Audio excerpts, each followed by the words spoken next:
A paz, queridos, alegria em poder chegar até você através desse vídeo. Aqui temos uma palavra preparada para abençoar a sua vida, direto do trono de Deus, abençoar você e aqueles que você ama. Então, receba a palavra, aproveite também e já compartilhe ela, porque ela está aí para abençoar você. Ela é feita por você e para você. Deus te abençoe. Então, solta a palavra para nós.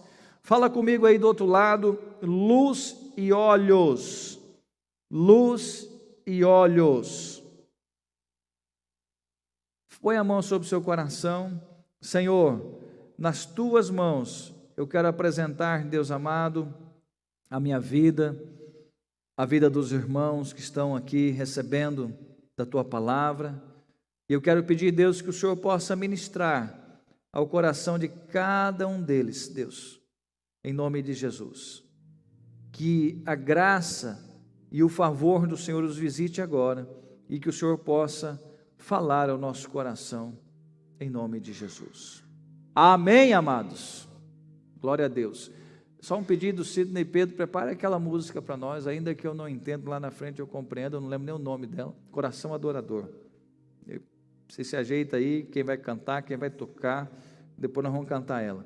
Então, vamos à palavra luz e olhos. Alguns irmãos estão aqui escrevendo. Eu quero falar sobre os teus olhos, ou melhor, não quero falar sobre, eu quero te mostrar o que a Bíblia fala a respeito dos nossos olhos e da luz. Então, vamos lá. O texto está em Mateus 6:22. A lâmpada do corpo são os olhos. Portanto, se os teus olhos forem bons, todo o teu corpo terá luz. O que a Bíblia está dizendo? Que a lâmpada do meu corpo são os meus olhos. Ou seja, são os meus olhos que filtram, que jogam as imagens para dentro do meu ser. E aí ele faz uma afirmação: se os meus olhos forem bons, todo o teu corpo terá luz. Preste atenção. O que Deus está querendo falar conosco quando Ele diz que se os teus olhos forem bons? Quer dizer que o meu olho pode ser mau, pode ser bom, ou o meu olho é apenas uma ferramenta minha que Deus colocou no meu corpo para que eu possa, então com ele, eu que comando ele. Como é que funciona isso? Eu visualizei, vislumbrei uma situação que é pecado, que me causa desejos errados.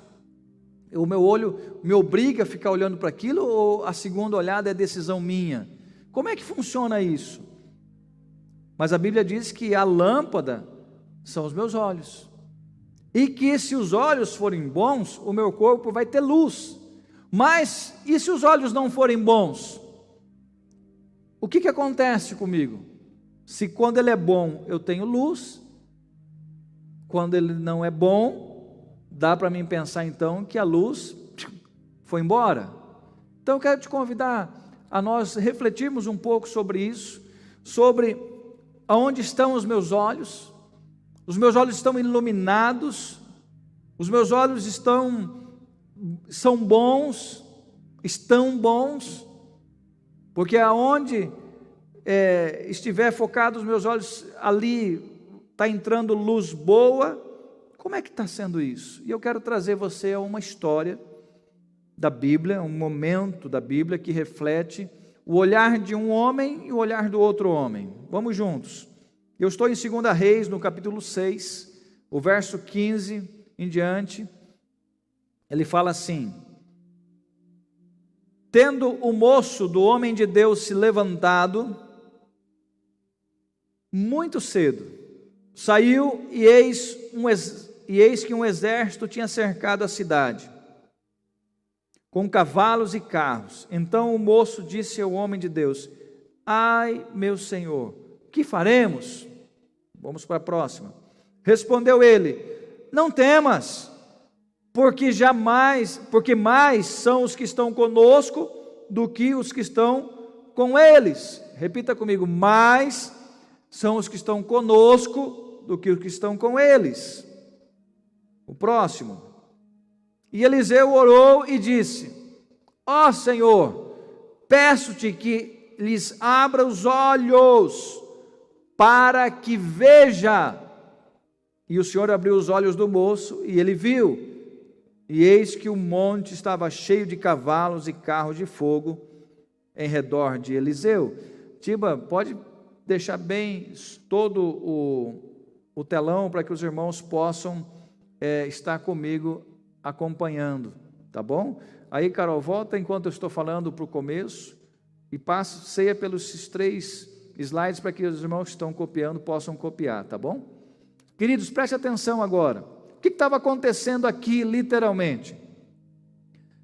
Havia um levante do rei da Síria contra o povo de Israel.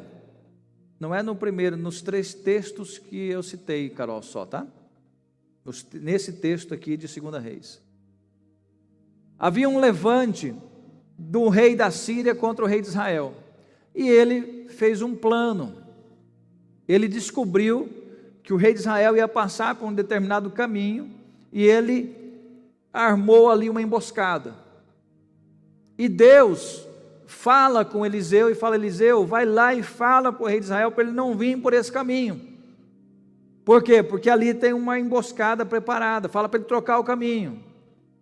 E ele troca. Quando o rei da Síria descobre que a emboscada fracassou, ele fala: peraí, quem é do nosso meio aqui que traiu a gente? E aí alguém se levanta e fala: meu rei, não é isso, ninguém traiu o senhor aqui. É que lá em Israel tem um homem de Deus chamado Eliseu, que o que o senhor pensa lá no seu quarto, antes ainda do senhor falar, Deus já fala para ele. Meu Deus do céu. Aí o que ele fez? Então manda trazer esse homem para mim, que eu vou acertar contas com ele. Vou acertar conta com ele.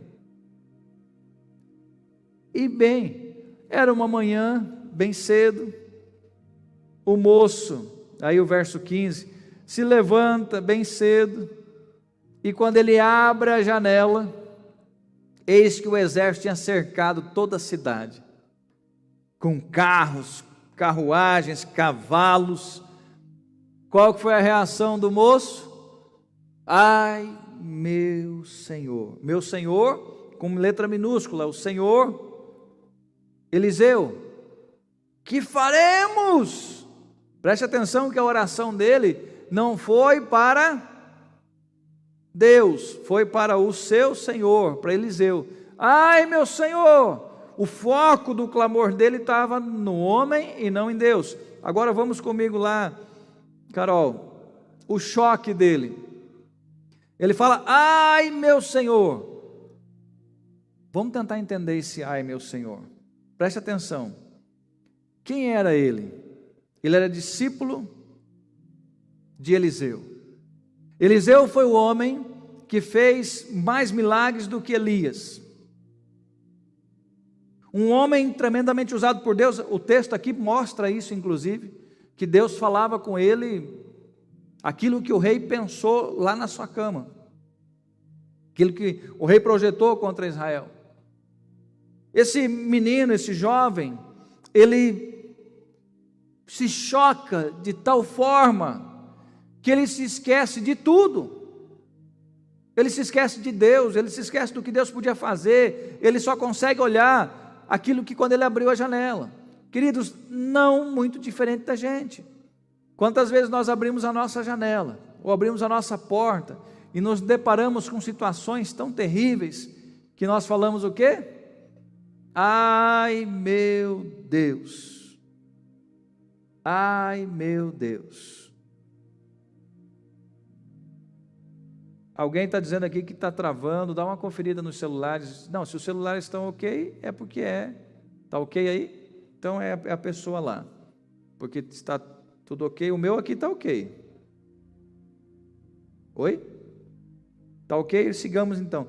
E quantas vezes nós dessa forma abrimos as janelas do nosso dia e nos deparamos com situações tão terríveis que nós não sabemos o que fazer, e por não saber o que fazer, ou por se assustar, ou por ter medo, a gente perde a visão, mas não a visão natural, mas nós perdemos a visão do amanhã, perdemos a visão da bênção, perdemos a visão de Deus, do poder de Deus, da grandeza de Deus. O que é que aquele menino havia perdido? A visão de um Deus maravilhoso, de um Deus grande, de um Deus que pode fazer todas as coisas, de um Deus que não se limita ao humano. Ele tinha perdido tudo isso. Ele perde a visão. Naquele momento, não havia luz na sua visão. Ele havia perdido a iluminação. Quantos podem dar glória a Deus por isso? Ou dizer uma misericórdia por isso? E dizer: Senhor, me ajuda em nome de Jesus. Repita comigo: eu preciso ter os olhos abertos. Mas não é o olho natural. Eu preciso ter abertos os meus olhos para a grandeza do Deus que eu sirvo. É por isso que a Bíblia diz que é impossível, que sem fé é impossível agradar a Deus. Porque é necessário que aquele que se aproxima de Deus creia que Ele existe e que Ele é galardoador daqueles que o buscam. Então eu preciso ter meus olhos abertos, eu preciso ter meus olhos iluminados. Dá para ouvir um amém bem forte aí do outro lado ou não? Qual que foi a ação de Eliseu? O que foi que Eliseu precisou fazer?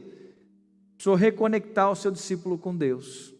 Qual foi a primeira frase que Eliseu falou? Volta lá comigo.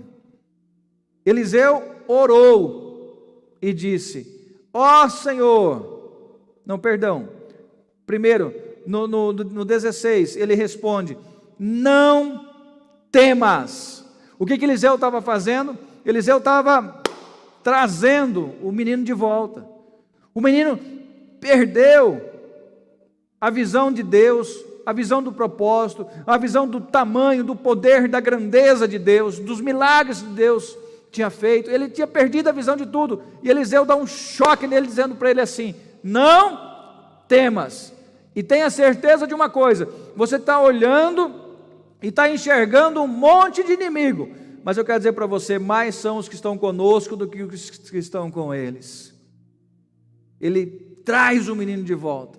Então eu quero dizer uma coisa para você hoje: se você perdeu a sua visão, se quando você abriu a janela, quando você abriu a porta da sua casa, você se deparou com um problema que é maior do que você, e você falou: ai meu Deus, talvez não com as palavras audíveis, mas lá dentro da sua alma, eu quero dizer para você: não temas, mais são os que estão com você do que aqueles que estão com os seus inimigos. Creia nisso e toma posse disso em nome de Jesus. Então o que Eliseu faz? Eliseu reconecta aquele menino ao projeto de Deus, e depois ele ora, e a oração dele qual é? Senhor, abra os olhos desse moço, para que ele veja. E eu estou citando ele como um jovem, porque o Senhor abriu os olhos do moço, diz a palavra. Esse moço, você pode traduzir por discípulo.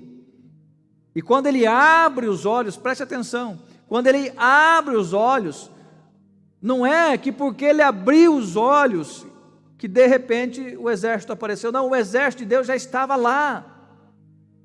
O exército de Deus já estava aguardando eles. Mas quando ele abre os olhos, o que ele viu? O monte estava cheio de cavalos e carros de fogo em redor de Eliseu.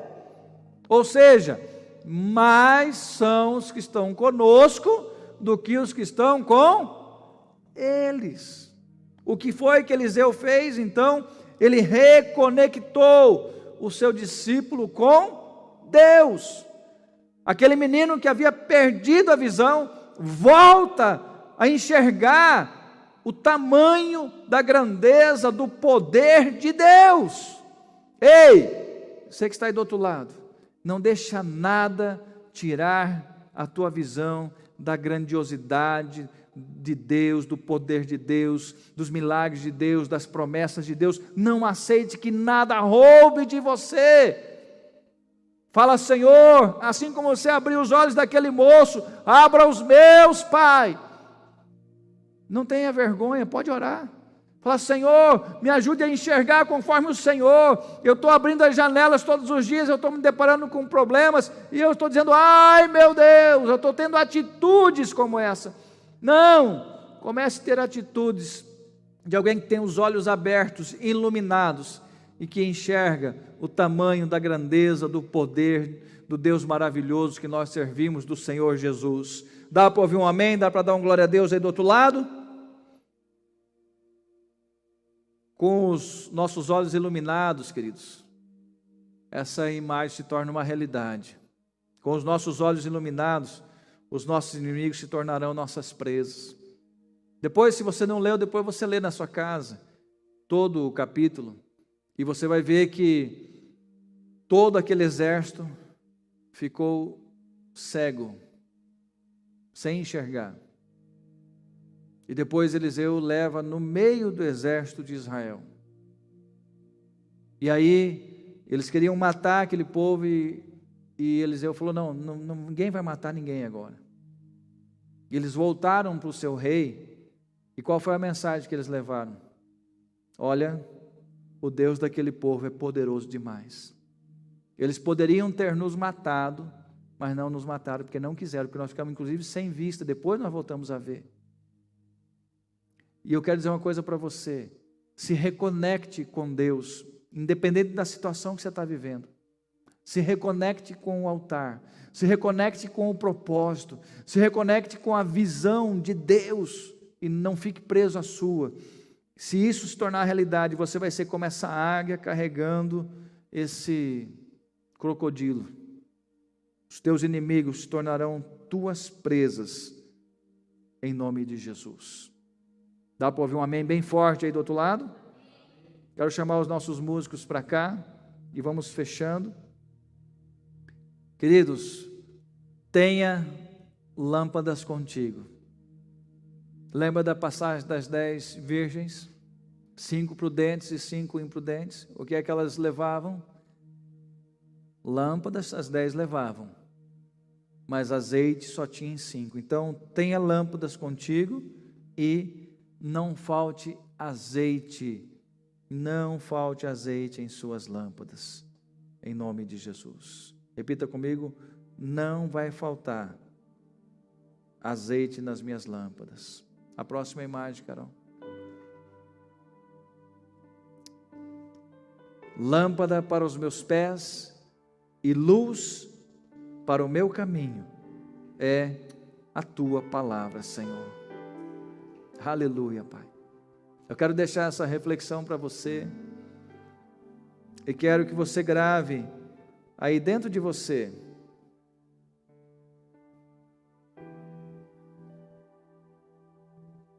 quando foi aberto os olhos daquele menino, ele enxergou o que os seus olhos naturais não enxergaram. Nesses dias, não olhe apenas com seus olhos naturais, aprenda a enxergar com seus olhos espirituais. O que nós estamos vivendo é um momento apocalíptico, não tenha dúvida disso. Isso não é novidade para quem conhece a palavra. Outras coisas virão e nós vamos estar mais apegados ao altar e à presença de Deus. Não temas, disse Eliseu, porque mais são os que estão conosco do que os que estão com eles. Mas aquele choque da abertura da janela desesperou aquele menino, deixou ele sem entender as coisas. Graças a Deus tinha ali com ele o seu líder, tinha ali com ele o seu pastor. Graças a Deus você tem a pregação chegando até você para dizer para você, não temas, e para que lhes sejam abertos os olhos espirituais, para que você possa enxergar como o Senhor quer que você enxergue, em nome de Jesus. E aí, queridos, que achou da palavra? Vou fazer um pedido para você, deixe seu comentário sobre a palavra, aproveita também, já se inscreva no canal para você receber as notificações das postagens e já dê o seu joinha se você gostou. E compartilhe, deixe as outras pessoas também receber de Deus. Que Deus te abençoe grandemente. Um grande abraço.